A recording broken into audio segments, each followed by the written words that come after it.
অল্প সময় পিঠাগুলা তৈরি করে নেওয়া যায়।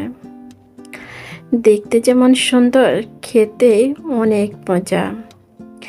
কিভাবে অল্প সময় এই পিঠাগুলা বানিয়ে নিলাম, তাহলে সবাই চলেন পুরোটা ভিডিও দেখে আসি।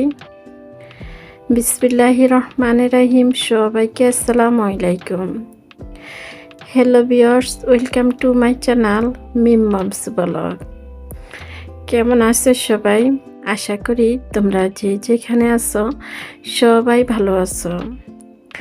আলহামদুলিল্লাহ, আমিও ভালো আছি। চলে আসলাম আজকে আবার আরও একটা পিঠা ভিডিও নিয়ে। আশা করি আজকের ভিডিওটা তোমাদের কাছে ভালো লাগবে। এই পিঠা খুবই অল্প সময় বানিয়ে নেওয়া যায়। পিঠা তৈরিতে প্রথমে একটি বাটির মধ্যে আমি 2 কাপ চাউলের গুঁড়া নিয়ে নিলাম। 2 কাপ চাউলের গুঁড়ার সাথে 1 কাপ আটা মিশিয়ে দিলাম। দিয়ে দিলাম লবণ। এবার দিয়ে দিব চিনি। মিষ্টিটা নিজেদের পছন্দ দেওয়া যাবে। অনেকে বেশি মিষ্টি খেতে পছন্দ করে, অনেকে অল্প মিষ্টি খেতে পছন্দ করে। আপনারা চাইলে দুধের পরিবর্তে পানি দিয়ে করতে পারেন। এবার একটু একটু করে দুধ দিয়ে পাতলা একটা ব্যাটার তৈরি করে নিতে হবে।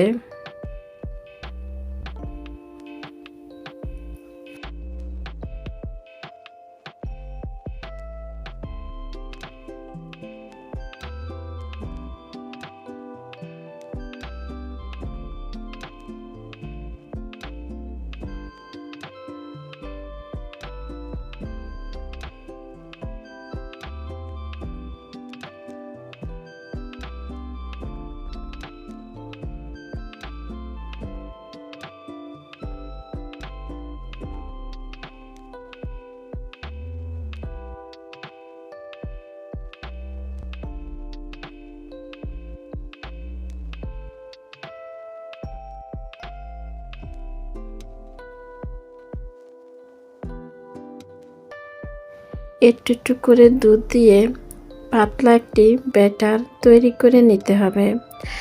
আমার ব্যাটারটা একদম রেডি হয়ে গেছে। এবার এক পাশে রেখে দিব। ভিতরে দেওয়ার জন্য আমি খিসাটা রেডি করে নেব। প্রথমে দুধগুলা গুড় দিয়ে জাল দিয়ে নিলাম। এবার একটি পাতিলের মধ্যে দিয়ে দিলাম নারকেল কোরানো, দিয়ে দিব গুড়, অল্প করে লবণ দিয়ে নারকেলটারে জাল দিয়ে নিতে হবে। সাথে আমি 2 থেকে 3টি এলাচ দিয়ে দিলাম। আগে থেকে জাল দেওয়া দুধগুলা নারকেলের সাথে দিয়ে নারকেলগুলা রান্না করে নিতে হবে। পানিটা শুকিয়ে নিলে নারকেলটা রান্না হয়ে যাবে। এই যে নারকেল রান্না হয়ে গেছে। এবার আমি নামিয়ে এক পাশে রেখে দিব। চুলার মধ্যে একটি প্যান বসিয়ে দিয়ে দিলাম। একটি ব্রাশ দিয়ে একটু তেল মুছে দিতে হবে, বেশি তেল দিতে হবে না। এবার আগে থেকে যে ব্যাটার আমি রেডি করে রাখলাম, ওই ব্যাটার থেকে চামচ দিয়ে প্যানের মধ্যে দিয়ে দিব। আর দেওয়ার আগে ভালো করে আরও একবার মিশিয়ে নিতে হবে। পাতলা করে করতে হবে, এটা যেন ঘন না হয়ে যায়। ঠিক এরকম 1 চামচ করে দিয়ে আমি এভাবে পুরাটা প্যানের মধ্যে ছড়িয়ে দিলাম।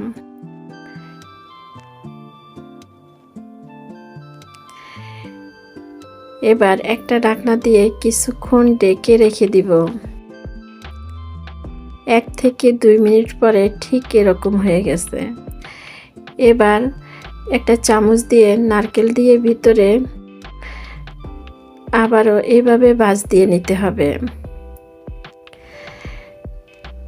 খুবই অল্প সময় পিঠাগুলা হয়ে গেল। একইভাবে করে আমি সবগুলি পিঠা বানিয়ে নিব। আমি জানি না আমার ভিডিওটা দেখতে দেখতে তোমরা কে কে আমার সাথে এটুক পর্যন্ত এসেছো।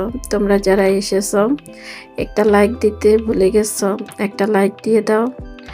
আর আমার ভিডিওগুলো দেখো, এখন পর্যন্ত আমার চ্যানেলটা সাবস্ক্রাইব করা হয়নি, তোমরা চাইলে আমার চ্যানেলটা সাবস্ক্রাইব করে রাখতে পারো। আমি যখন যে ভিডিও ছাড়বো তোমাদের কাছে নোটিফিকেশন চলে যাবে, সময় সুযোগ বুঝে তোমরা আমার ভিডিওগুলো দেখে দিতে পারো। আর তোমরা যারা এই কাজটা করেছো তোমাদেরকে জানাচ্ছি অসংখ্য অসংখ্য ধন্যবাদ, এভাবে আমাকে সাপোর্ট করার জন্য, এভাবে আমার পাশে থাকার জন্য। আজকের এই সহজ পিঠা রেসিপি তোমাদের কাছে কেমন লাগলো? অনেকে এই পিঠাগুলা বানিয়ে নিতে পারে, আর যারা নতুন তারা তো নতুন সবারটা দেখে শিখে নেবে।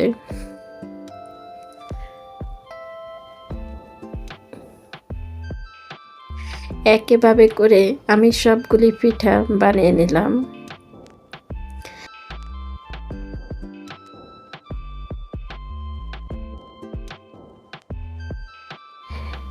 একইভাবে করে আমি সবগুলি পিঠা বানিয়ে নিলাম। দেখতে মাশাআল্লাহ অনেক সুন্দর দেখাচ্ছে। আজকের এই সহজ পিঠা রেসিপি তোমাদের কাছে কেমন লাগলো? তোমরা তোমাদের সুন্দর একটি কমেন্টের মধ্যে আমাকে জানিয়ে যেতে পারো। আর তোমরা যারা লাইক দিতে ভুলে গেছো, একটা লাইক দিয়ে দাও। আজকের মতো তাহলে আমি এখানে বিদায় নিলাম। তোমরা সবাই ভালো থাকো, সুস্থ থাকো। দেখা হবে, কথা হবে পরবর্তী ভিডিওতে। ওই পর্যন্ত সবাই ভালো থাকো। সবাইকে আল্লাহ হাফেজ। আসসালামু আলাইকুম।